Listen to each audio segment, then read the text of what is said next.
บโอนมีประตูบ้องสมานบายแต่ขนงเปรกัมปีนี่ครับมันนังในขนงจมปูดับตรำพิมอาในขนงคอดับมวยเปรกัมปีนี่ครับมันนังจมปูดับตรำในขนงคอดับมวยบโอนในบายเคยจะมาพิจารณาวิชมเอาประเยโฮวาเอ๋ยตาเมียนเปรไอหน้าเอาโดยตรงตาเมียนเนี่ยไอหน้าได้เมียนสิกได้บริสุทธิ์รอวิสุทธิ์โดยตรงได้กู้สสาดำก้างเฮาก็ทเวกาอชาพองสมาอธิษฐานมนต์ยืมมาศึกษาเตรียมตัวองค์ที่บุคคลในปฏิจิตนี้พระองค์จ่าเปรียสวยตัวมุงกลมตัวอัคนีเอาไปกลพระองค์ที่ทำไมนองเตี้ยได้ตรงบานประเทศในตัวมุงกลมตัวอัคนีบานเมียนเปเบเลียบานมาโจรวมทวายมุงกลมพระองค์ในขนมเปรียบเฮียบริสุทธิ์ออกตรงคนออกไปคนตรงนะใบได้สมตรงบานกุ้งในกระดาษชนามตัวมุงกลมยืมตัวอัคนีเตียงประเทศในตัวมุงกลมตัวอัคนีบานพักดวงจัดในสดับเนอประโซเซียมพระองค์เฮาเอาไปทำตัวนู่นทเวกาในขนมจัดตัวมุงกลมยืมตัวอัคนีคนใดคนออกไปคนตรงนะตัวมุงกลมสมอธิษฐานในตัวทวายกรุบการตั้งออกขนมเป็นนิ่มเราอมิจาพระเยซูคริสต์อาเมนในขนมชีวิตระบอบมนุษย์เนี่ยคือตายมีนปัญหาเรื่องราวหมกประชมในขนมชีวิตว่าพังยืนเนี่ยคลามีนปัญหาโตเฮาเนี่ยคลาก็มีนปัญหาถมโดยมีเนี่ยคลาจูบกาขอจัดปลัวตายรงจำในรัฐพอลนามุยโดยยูเปเฮามันตอนตัวบานดำนอสายเฮาเปคลายืนกับชงอท่าให้ดไว้บานเจียเปรียปมบานถือกาพลีมยืนอธิษฐานแต่การประองได้หอยประองปมบานถือกาพลีมตาตรงกำปงตายทั่วไว้หอยตาตรงถือกาได้หรือตีเปคลายืนอาจหนึ่งมินสำนูได้เจ้าสูนของนงจัดบอกของยืมเนี่ยแปลกปีบานบงเดียนถาตู้ยืนเหมือนเคยก็ดอยแต่เปรียเนอตายถือกาตรงทเวกาขนงเปเบลีดอตรมตรึขนงเปเบลีได้หลบบ้าหนึ่งสำหรับโกบ่มนองดอลอบอกฟังตรงในไงนี้ยืนหนึ่งศึกษามีเรียนมวยจมวยนี้ได้มีจำนองจึงท้าเปรียตรงทเวกาตาเปรียตรงทเวกาเมียนอัตเนยอย่างโดยไม่ได้หายตาตรงทเวกาเอาไปคลาที่มวยเปรียตรงทเวกาเปรียทเวกาตัวใบยืงมันคืนในขนมเปรียกัมปียูฮานจมปูปรามคอดอกปรามปีเปรียกัมปียูฮานจมปูปรามคอดอกปรามปีมาโอนไหนเคยจะมาพิธีกันบุกชมเชียงสมานจูนปนแต่เปรียฮิซูเมียนบรรตูตะเกธาเปรียบว่าใบดาขยมตรงทเวกาดอราบหมกดอลไอเลยนี่หายขยมก็ทเวกาได้เด็กน้องเปรกัมปีนี่ครับนางจมปุกดอกปรำคอมุ้ยดอกดอกคอดอกมุ้ยบานปรับเอายืงดังท้าเปรียบานถือกามุ้ยยังทมคือบานรุมดอกปุอีสไอแล้วchỉเรียกว่าพังตรงเอาเจ้งอมปีเพียบชิชเลยหรือก็เพียบจิติสกอในขนมประเทศเอจิปต์คือพระองค์บานรุมดอกปุเกเอาปุเกเมียนใส่เพียบเจ้งปีกาเก็บสังกัดพระองค์บานรุมดอกเกเอาเจ้งปีเพียบจิติสพีบดามใบอ่อยเกบานแต่ตัวจะได้เพียบเป็นลิงในขนมชีวิตปัจจัยในขนมการรำดองหนูมันแมนจีเรื่องได้เงี้ยสูนุเต้คือจีเรื่องได้ปีบ้าได้มนุษย์กรุบนี้มันอาจเน็กสมาร์ทดอลได้ปลัวตายปีบ้านี่เฮาได้น่วมอ่อยเกกระทาวิมันอาจจะรู้บานจีเกในขนมปุเฮเบรหรือก็ปุอิสราเอลเกสูตรมรู้ในทวีติสก็คือเกอดจ้องบาเบาคือเกอดจ้องประดับครูนใจนุเต้เกสกจัดรู้ในทวีติสก็ในขนมประเทศเอจิปต์นูปีปลูกเกกระทาวีจิการลบบ้าหอยวีจิกาได้เหมือนเงยสูนุเต้ปนแต่การมวยได้นักสมานมันดอลคือเปรียบบานทวีกาออจามวยอย่างทมในขนมการรำดอกปุเกเจงปีพิพิติสก็นูบ้านจีลูกโมเสกับบ้านเลือกลางอย่างโดยมาได้ในขนมที่ขับมันนั่งจมปุกดับปรามคอดับมวยคือลูกโมเสกับบ้านเลือกลางท้าเอาไปเยโฮวาเอ้ยตาเมียนเปรียไอหน้าเอาโดยตรงตาเมียนเนี่ยไอหน้าได้เมียนสิกได้บริสุทธิ์ดอวิสุทธิ์โดยตรงได้กู้สสาดำกางเฮาก็ทวีกาออกจาพ่องมีในทางไม่ประอ้องทวีกาออกจา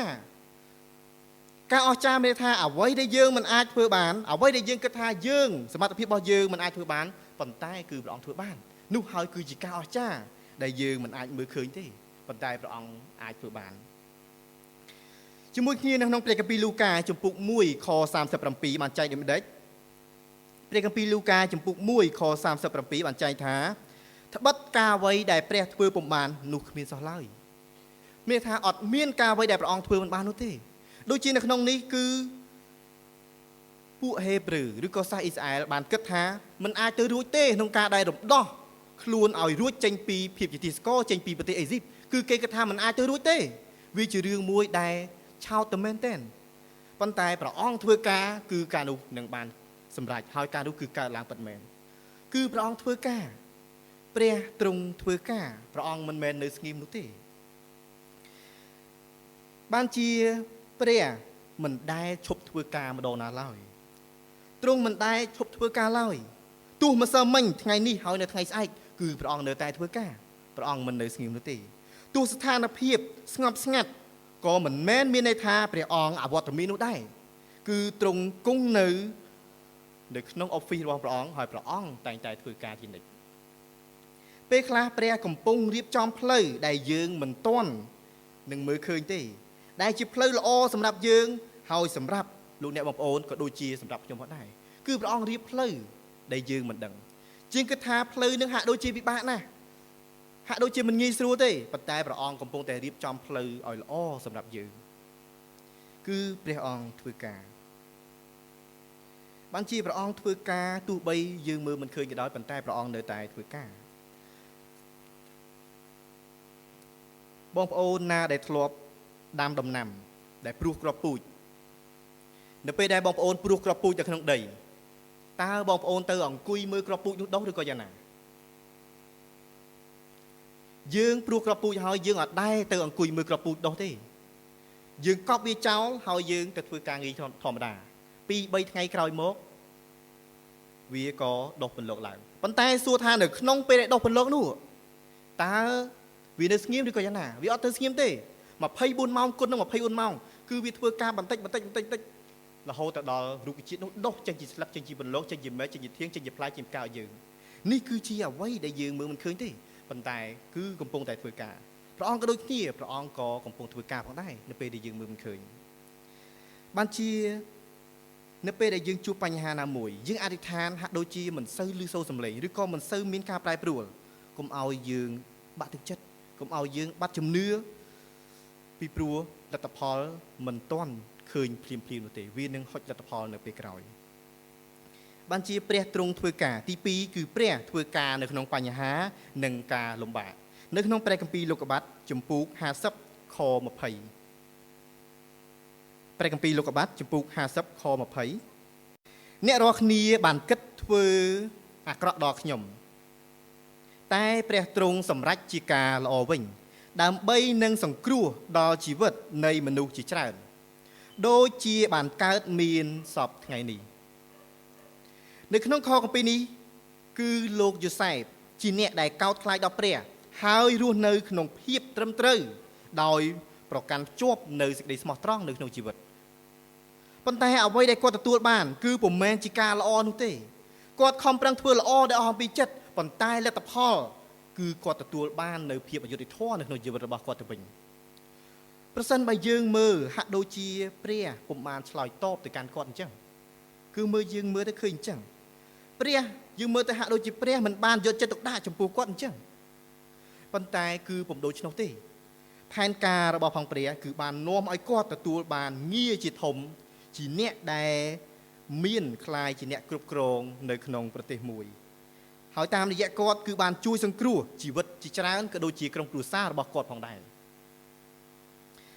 នៅក្នុងដំណើរជីវិតរបស់ផងយើងពេលខ្លះយើងឆ្ងល់ថាហេតុអ្វីបានជាខំរស់នៅរាល់ថ្ងៃនេះរស់នៅតាមព្រះបន្ទូលព្រះអង្គរស់នៅត្រឹមត្រូវរស់នៅកោតខ្លាចព្រះអនុវត្តតាមព្រះបន្ទូលព្រះហើយតែនៅតែមានបញ្ហាកើតឡើងមិនចេះចប់ពេលខ្លះយើងជួបនៅការអញ្ចឹងឬក៏យើងខំរស់នៅស្ដាប់បង្គាប់ព្រះអង្គហើយប៉ុន្តែនៅតែមានការបៀតបៀនកើតឡើងដល់យើងចម្លើយនោះគឺគ្រប់ការទាំងអស់ផ្សំគ្នាសម្រាប់ដល់អ្នកដែលព្រះអង្គស្រឡាញ់គឺផ្សំគ្នាឲ្យបានល្អ ហើយប្រសិនបើយើង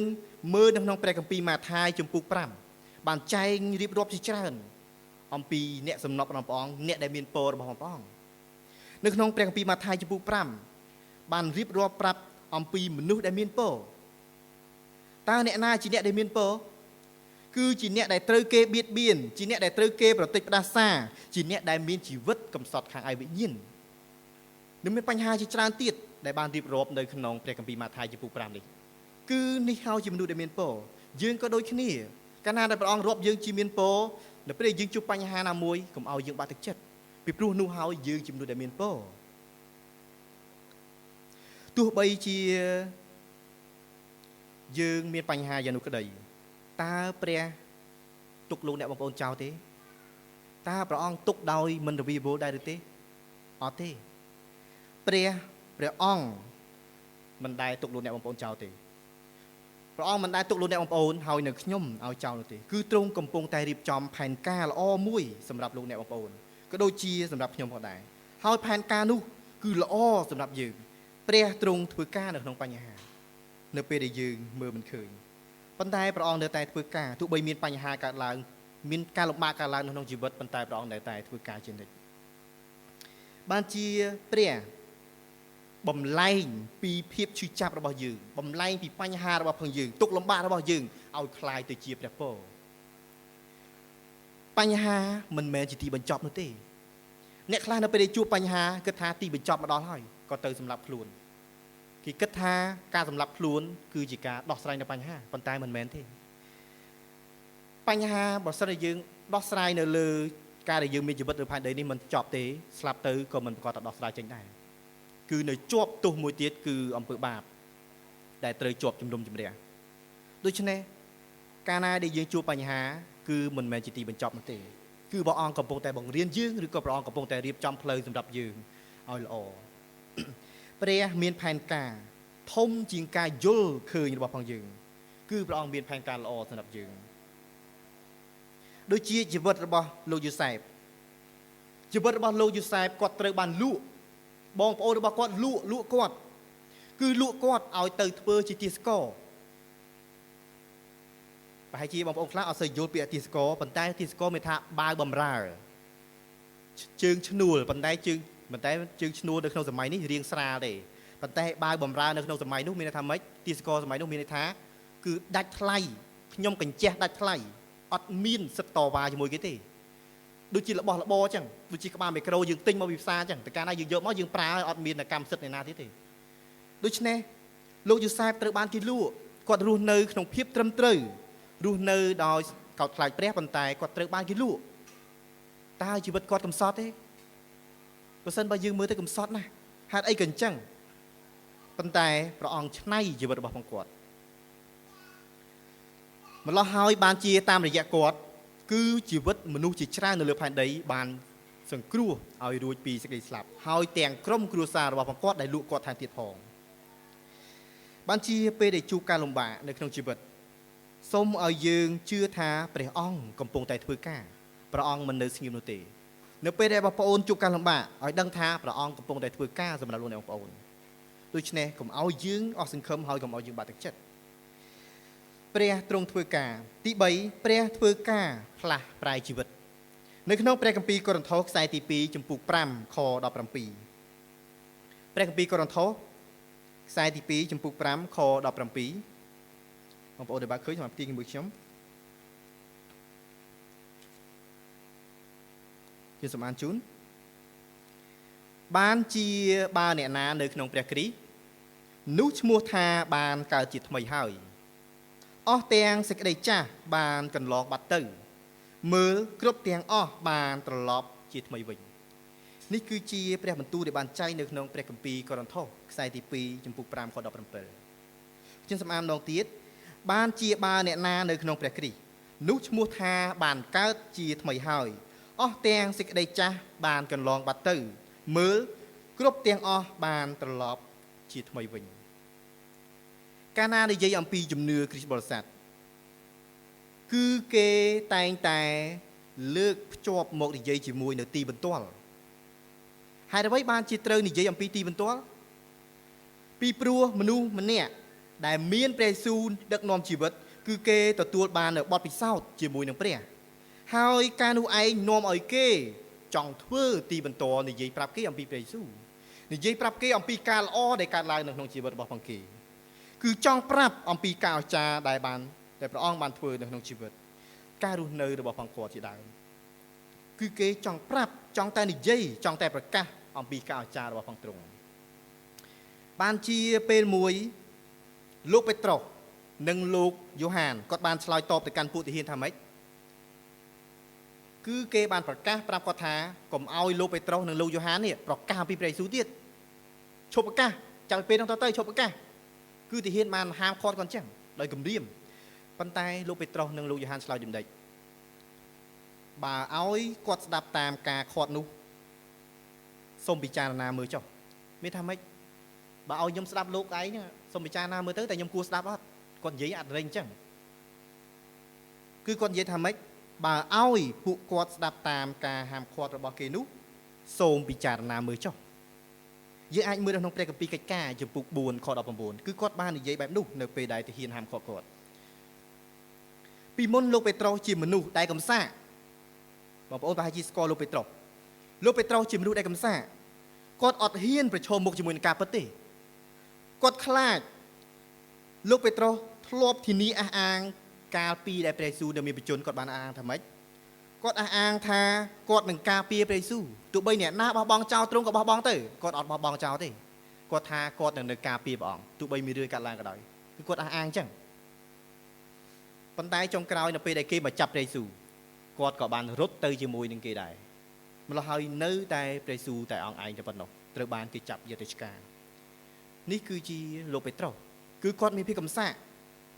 ប៉ុន្តែនៅពេលដែលព្រះអង្គរស់ពីសគត់ឡើងវិញគឺគាត់លែងកំសាកទៀតហើយគាត់ក្លាហានហើយគាត់ក៏លែងស្ដាប់ការគំរាមកំហែងរបស់ពួកទាហានផងដែរនេះគឺជាជីវិតដែលបានផ្លាស់ប្រែជីវិតដែលស្គាល់ព្រះអង្គហើយគឺបានផ្លាស់ប្រែដែលព្រះអង្គធ្វើការផ្លាស់ប្រែនៅក្នុងជីវិតរបស់មនុស្សម្នាក់ដូចជាលោកពេត្រុសជាដើមដូច្នេះនៅពេលដែលបងប្អូនមានព្រះយេស៊ូវគង់នៅក្នុងជីវិតគឺម្នាក់មានការផ្លាស់ប្រែគឺព្រះអង្គធ្វើការផ្លាស់ប្រែនៅក្នុងជីវិតមិនមែនយើងជឿព្រះអង្គហើយយើងនៅតែជីវិតចាស់ដដែលទេកាលមុនយើងធ្លាប់ខឹងធ្លាប់គុំគួនងងក់ច្រើនប៉ុន្តែនៅពេលដែលយើងជឿដល់ព្រះអង្គធ្វើការក្នុងចិត្តរបស់យើងព្រះបន្ទូលធ្វើការក្នុងចិត្តយើងនាំឲ្យយើងផ្លាស់ប្រែជីវិតចាស់ចេញហើយយើងរស់នៅក្នុងជីវិតដែលមានព្រះអង្គ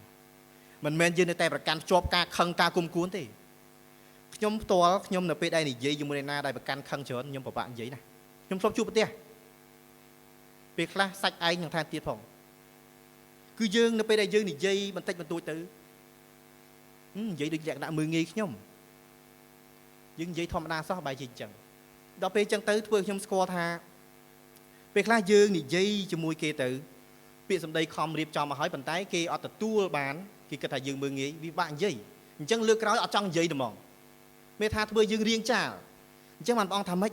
ឲ្យឆាប់នឹងស្ដាប់ក្រនិយាយឲ្យយឺតនឹងខឹងពីព្រោះរឿងរ៉ាវវាតែងតែកើតមានកាលណាយើងធ្វើចិត្តឲ្យធូរស្រឡះឲ្យធូរស្រាលទៅជីវិតយើងនឹងរស់នៅបានស្រួលហើយយើងនៅតែសប្បាយរីករាយជានិច្ចប៉ុន្តែកាលណាយើងចេះតែចងគំនុំគុំគួនខឹងងងក់ច្រើនគឺវាពិបាកនៅក្នុងជីវិតរបស់យើងណាហើយធ្វើឲ្យគេគ្រប់គ្នាពិបាកនឹងខ្សែគប់រាប់រយយើងថែមទៀតផងនេះជាអ្វីដែលខ្ញុំធ្លាប់ជួបប្រទះផ្ទាល់បានជាការអស្ចារ្យដែលព្រះអង្គធ្វើគឺព្រះអង្គបានធ្វើការអស្ចារ្យទោះបីយើងមើលមិនឃើញព្រះអង្គបានធ្វើការអស្ចារ្យក្នុងបញ្ហានិងការលំបាករបស់ផងយើងហើយព្រះអង្គបានធ្វើការអស្ចារ្យផ្លាស់ប្រែជីវិតរបស់ផងយើងគឺធ្វើការក្នុងចិត្តរបស់យើងការដែលយើងមានជីវិតចាស់ហើយផ្លាស់ប្រែឲ្យទៅជាមានជីវិតថ្មីមនុស្សដែលប្រាជ័យគឺអាចคล้ายជាមនុស្សថ្មីវិញបានកាលណាមានការផ្លាស់ប្រែគឺដោយសារព្រះវិញ្ញាណបរិសុទ្ធដែលទ្រង់បានធ្វើការនៅក្នុងជីវិតរបស់ផងអ្នកនោះបានជាកាលណាដែលយើងចង់បានជីវិតដែលផ្លាស់ប្រែគឺយើងម្នាក់យើងអនុញ្ញាតយើងបើកដួងចិត្តរបស់ផងយើងឲ្យព្រះអង្គធ្វើការក្នុងចិត្តយើងមិនមែនយើងដឹកនាំចិត្តដោយខ្លួនឯងនោះទេប្រសិនបើយើងជឿព្រះអង្គហើយយើងនៅតែដឹកនាំចិត្តដោយខ្លួនឯងគឺបញ្ហាហើយយើងអាចផ្លាស់ប្រែជាថ្មីបានទេប៉ុន្តែគឺឲ្យព្រះអង្គដឹកនាំចិត្តរបស់ផងយើងបានយើងផ្លាស់ប្រែបានហើយការដែលព្រះអង្គបានផ្លាស់ប្រែជីវិតរបស់យើងនោះគឺបន្តិចម្ដងហើយជារៀងរាល់ថ្ងៃមិនមែនយើងជឿថ្ងៃហ្នឹងផ្លាស់ប្រែភ្លាមទេមិនមែនទេនេះគឺជាលក្ខណៈដែលព្រះអង្គធ្វើការក្នុងចិត្តរបស់យើងម្នាក់បានជាទី4ព្រះទ្រង់ធ្វើការចំណុចទី4គឺព្រះធ្វើការតាមពេលវេលារបស់ទ្រង់ នៅក្នុងព្រះគម្ពីរសាស្តាជំពូក3ខ11ព្រះគម្ពីរសាស្តាជំពូក3ខ11បងប្អូនដែលបើឃើញសូមផ្ទៀងមួយខ្ញុំព្រះគម្ពីរសាស្តាជំពូក3ខ11បងបើឃើញហើយសូមផ្ទៀងមួយខ្ញុំទ្រង់បានបង្កើតរបស់សពសារពើឲ្យល្អតាមរដូវកាលទ្រង់ក៏ធ្វើឲ្យគេឲ្យចិត្តគេសង្ឃឹមដល់អស់ទាំងកាលទៅមុខយ៉ាងនោះមនុស្សនឹងរកយល់មិនបានពីកិច្ចការដែលព្រះបានធ្វើតាំងពីដើមដល់រាបដល់ចុងនោះឡើយនៅក្នុងខនេះបានប្រាប់ថាព្រះបង្កើតរបស់សពសារពើឲ្យល្អតាមរដូវកាលគឺតាមពេលវេលាតាមរដូវកាលហើយមនុស្សមិនអាចយល់ពីផែនការរបស់ព្រះអង្គបានទេគឺព្រះអង្គគឺមនុស្សមិនងាយយល់នោះទេហើយរហូតមកដល់ពេលនេះក៏មនុស្សនៅតែមិនយល់អស់ដែរមនុស្សតែងតែខំព្យាយាមស្វែងយល់ប៉ុន្តែយល់មិនទាន់អស់ទេដូចជាមានអ្នកវិទ្យាសាស្ត្របានខំប្រឹងប្រែងដើម្បីស្វែងរកភពថ្មីអ្នកខ្លះទៅរកភពអង្គារភពច័ន្ទឥឡូវយើងនេះយើងភពផែនដីដូច្នេះគេគិតថាភពផែនដីបន្តិចទៀតនេះមនុស្សនឹងរស់នៅលែងបានហើយផែនដីនឹងត្រូវឆេះនឹងត្រូវក្តៅមនុស្សពិបាករស់នៅហើយដូច្នេះគេខំទៅស្វែងរកភពមួយទៀតភពអង្គារភពច័ន្ទនេះទៅថាតើភពនឹងមនុស្សអាចរស់នៅបានអត់គឺគេខំរាល់ថ្ងៃនេះអ្នកវិទ្យាសាស្ត្រគេខំអញ្ចឹងដើម្បីទៅរកភពផ្សេងទៀតដើម្បីនាំមនុស្សទៅនៅរស់នៅទីនោះគឺគេខំស្វែងរកគឺព្រះអង្គបានបង្កើតមកសម្រាប់មនុស្សហើយមនុស្សមិនអាចស្វែងយល់អស់នោះទេរហូតមកដល់បច្ចុប្បន្នក៏ស្វែងយល់មិនទាន់អស់ដែរនៅក្នុងសមុទ្រមានសត្វធំធំដ៏សម្បើមជាច្រើនមានត្រីរាប់រយរាប់ម៉ឺនរាប់ពាន់ប្រភេទដែលមនុស្សស្គាល់ប៉ុន្តែស្គាល់អត់អស់ទេរាល់ថ្ងៃនេះគឺនៅមហាសមុទ្រជ្រៅជ្រៅទៅទៀតដែលមនុស្សអត់យល់អត់ដល់ហើយអត់ទាន់ស្គាល់ទៀតថែមទៀតផងនេះគឺជាលក្ខណៈអស្ចារ្យដែលព្រះអង្គបានបង្កើតមកដែលយើងមិនដឹងប៉ុន្តែពេលខ្លះដោយព្រោះគំនិតរបស់ផងយើងគឺនាំឲ្យយើងចេះតែព្រួយបារម្ភនាំឲ្យយើងខ្វល់ខ្វាយនាំឲ្យយើងបាក់ទឹកចិត្តខកចិត្តហើយនាំឲ្យយើងអស់សង្ឃឹមនៅក្នុងជីវិតជាដើមតើដោយព្រោះអ្វីគឺដោយព្រោះយើងខ្វះការទុកចិត្តលើព្រះបន្ទូលរបស់ព្រះយើងអត់បានជឿត្រង់ដែលព្រះអង្គធ្វើការក្នុងជីវិតរបស់យើងយើងខ្វះការពឹងផ្អែកលើព្រះអង្គយើងរហ័សតែនឹងភ័យនៅពេលដែលយើងមានរឿងឡើងកើតឡើងភ្លាមគឺយើងភ័យភ្លាមនោះគឺជាចិត្តរបស់ផងមនុស្សយើងគឺយើងខ្សោយគឺយើងអត់ដែលចង់រងចាំពេលវេលារបស់ព្រះនោះទេយើងចង់ធ្វើអ្វីដែលជាខ្លួនរបស់ផងឯងធ្វើអ្វីដែលជាចិត្តគំនិតរបស់យើងយល់ឃើញគឺយើងអញ្ចឹងបានជាព្រះដែលលោកអ្នកបងប្អូនហើយនឹងខ្ញុំជឿគឺទ្រង់ធ្វើការនៅក្នុងពេលវេលារបស់ផងទ្រង់គឺព្រះអង្គមានពេលវេលារបស់ផងទ្រង់មិនមែនជាពេលវេលារបស់ផងយើងនោះទេព្រះមិនយឺតពេលឬក៏មិនលឿនពេកនោះទេគឺព្រះអង្គមានពេលវេលាហើយការរងចាំគឺជាផ្នែកមួយនៃជំនឿរបស់ផងយើងកាលណាយើងចេះរងចាំនោះហើយគឺជាជំនឿដែលយើងជឿទុកចិត្តរបស់ព្រះអង្គដែលយើងគួរតែសួរខ្លួនឯងថាតើខ្ញុំមានជំនឿគ្រប់គ្រាន់ហើយឬនៅយើងសួរខ្លួនយើងបើយើងចេះរងចាំទុកចិត្តព្រះអង្គនោះហើយគឺជំនឿរបស់យើងដែលបានស្ដែងចេញដែលបានប្រព្រឹត្តឲ្យឃើញកាលណាយើងចេះរងចាំពេលវេលារបស់ព្រះនោះគឺជាការល្អបំផុតដែលបង្ហាញអំពីជំនឿការទុកចិត្តហើយនឹងការស្ដាប់បង្គាប់ព្រះបានជាក្នុងជីវិតដែលយើងជាគ្រីស្ទបរិស័ទនៅពេលដែលយើងជួបបញ្ហាការលំបាកផ្សេងឲ្យយើងដឹងថាព្រះអង្គធ្វើការហើយឲ្យយើងរៀនអត់ធ្មត់ហើយទុកចិត្តទៅលើព្រះអង្គធ្វើការជានិច្ចព្រះអង្គអត់ដែលចោលទេទ្រង់ធ្វើការទោះបីយើងមើលមិនឃើញព្រះធ្វើការក្នុងការលំបាកព្រះធ្វើការផ្លាស់ប្រែជីវិតរបស់យើងហើយព្រះអង្គធ្វើការតាមរយៈពេលវេលារបស់ផងទ្រង់បានជាថ្ងៃនេះមានសំណួរមួយដែលយើងសួរតែយើងជឿថាព្រះអង្គកំពុងតែធ្វើការនៅក្នុងចិត្តរបស់ផងយើងដែរទេយើងសួរខ្លួនយើងហើយយើងឆ្លើយខ្លួនយើងមិនបាច់ឆ្លើយចេញមកក្រៅទេតែយើងបានជឿថាព្រះអង្គធ្វើការក្នុងចិត្តរបស់យើងហើយនៅបានជាទោះបើយើងមិនឃើញដៃរបស់ផងព្រះក៏ដោយក៏យើងអាចទុកចិត្តថាព្រះធ្វើបានហើយព្រោះទ្រង់កំពុងតែធ្វើការល្អសម្រាប់យើងគ្រប់គ្នាសម្រាប់លោកអ្នកបងប្អូនហើយនៅខ្ញុំផងដែរបានជាសូមព្រះប្រទានពរឲ្យដឹងថាព្រះអង្គធ្វើការសូមបានអធិដ្ឋាន